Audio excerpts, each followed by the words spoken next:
Hello friends, this video on Cell, the Unit of Life Part 10 is brought to you by examfear.com. No more fear from exam. Now the structure of plasma membrane, the widely accepted structure of plasma membrane is given the name of fluid mosaic model. Now you might be wondering why such a fancy name for the structure of plasma membrane. Fluid mosaic model. So we will talk about it and then we'll get to know why this name. This model was postulated by two scientists named Singer and Nicholson,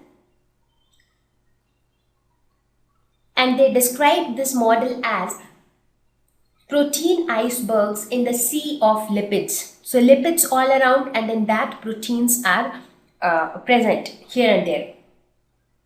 So that is how they described it. So if you have a sea and in that sea you have icebergs which are like quite big and they are either on the surface of the sea or inside the sea. So similar is the case here. Proteins can be either inside or on the surface of the lipids.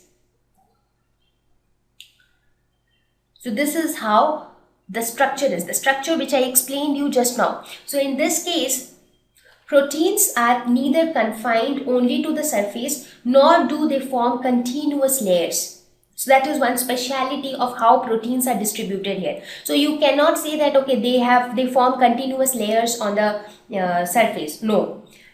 Sometimes some of them are on the surface whereas some of them are inside, some of them are partially buried. So proteins are like randomly distributed. So they are basically distributed in a mosaic fashion. Mosaic, you know, right? You would have heard of this doing mosaic on the floor. What is that? It is like random distribution of those colored stones on the floor. That is called mosaic. So here also proteins are distributed randomly, neither on the surface nor completely below the surface. So that's why proteins are distributed like in a mosaic pattern. That is why the term mosaic. Now why the term fluid?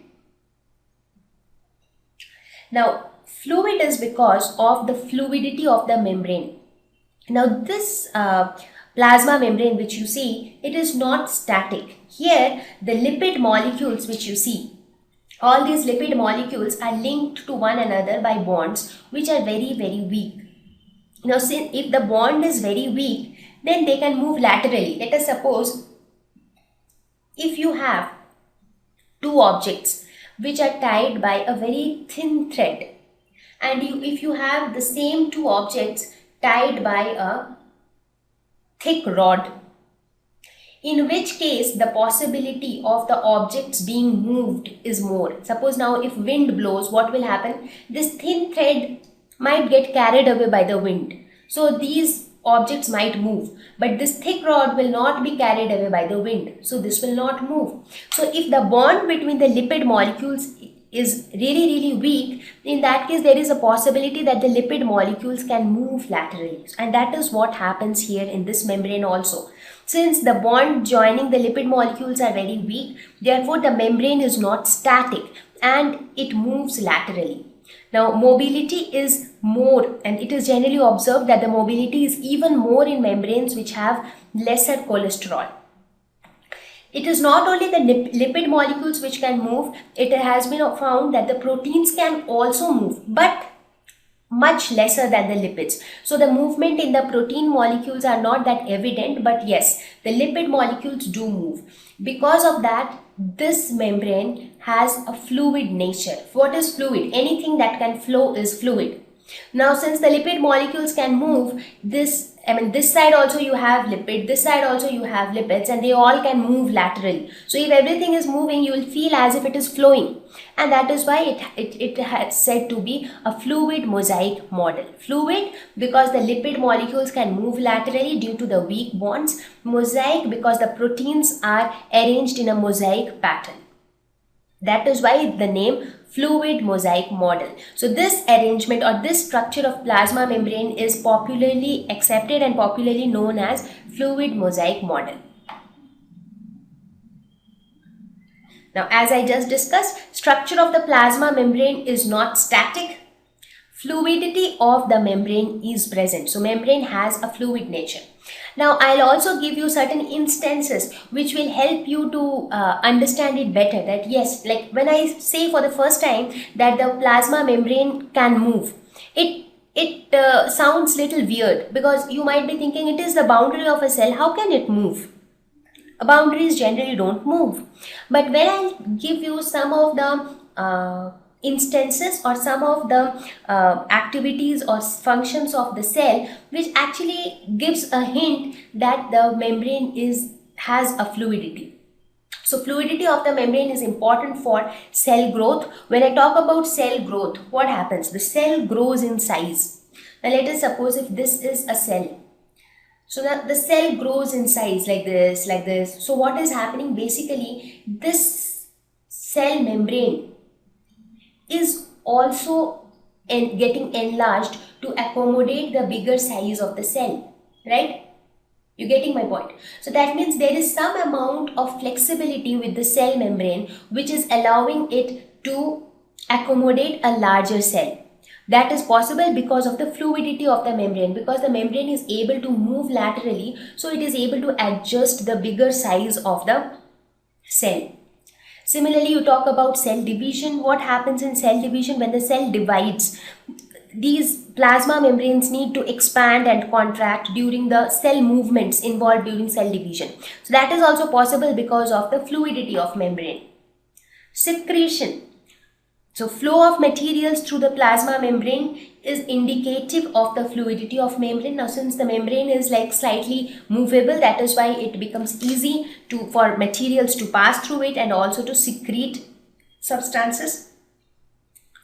Formation of cell junctions. If you want to connect two cells, let us suppose this is one cell, this is another cell. If you want both of them to join, there has to be some flexibility from both the plasma membranes, and that is possible because of the fluidity of the membrane. So these are some of the properties which favor the fact that plasma membrane is fluidic in nature to some extent. So this was all about the fluid mosaic model.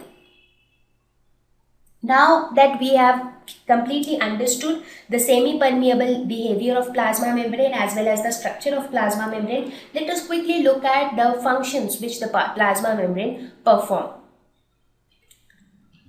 So the first and foremost function is protection of the cell.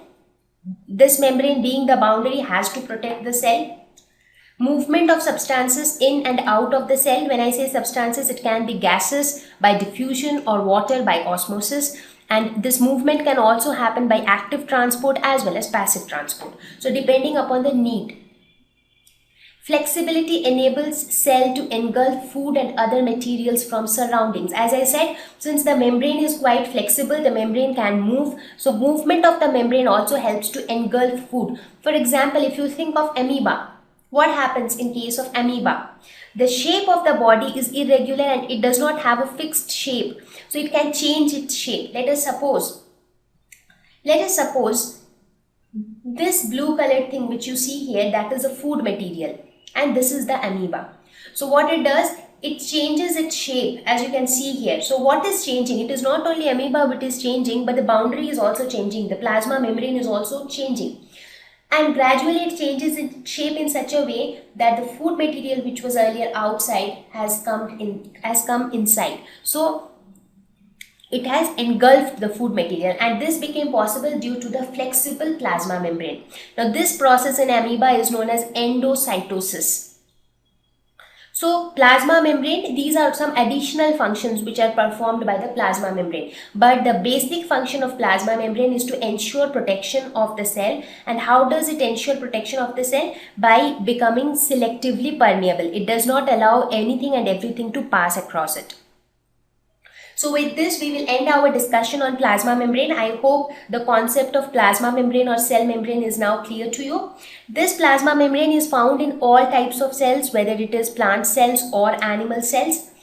In fact, when we will talk about prokaryotes, there also you will see plasma membrane is present. So with this, we'll end our discussion on plasma membrane. Thank you. Please visit www.examfear.com to watch more videos, attempt free online test, get free study material, find tutors and mentors. Thank you once again.